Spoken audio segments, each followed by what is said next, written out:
عزیزم دل و جانی من فدایت، تو را من دوست دارم تا قیامت.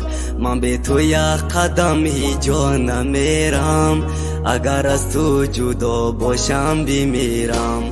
برای من تو خوب و نازنینی، میانی خوب رویانی زمینی. من اینجا به تو ماندم زار و حیران، چرا تو با دیگر کس می نشینی؟ چرا تو با دیگر کس می نشینی؟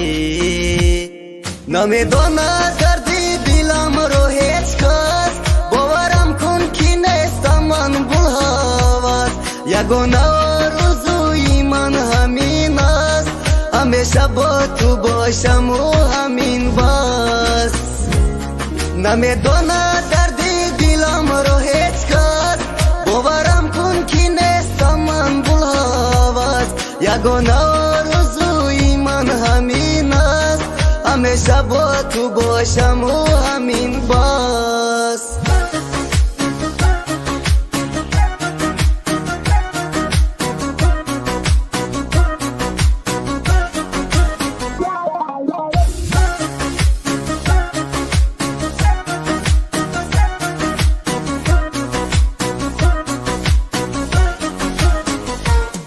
چرا تو اینقدر بیره میارم؟ نمیدانی که من دوستت میدارم. شب و روز از غمی عشقت بیسوزم، دلی بیچاره و بیقرارم.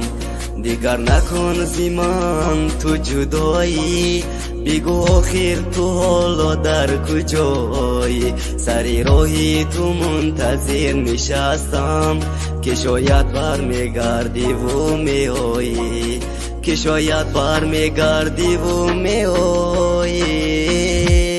نمیداند دردی دلم رو هیچ کس، باورم کن که نیستم من بلهوس.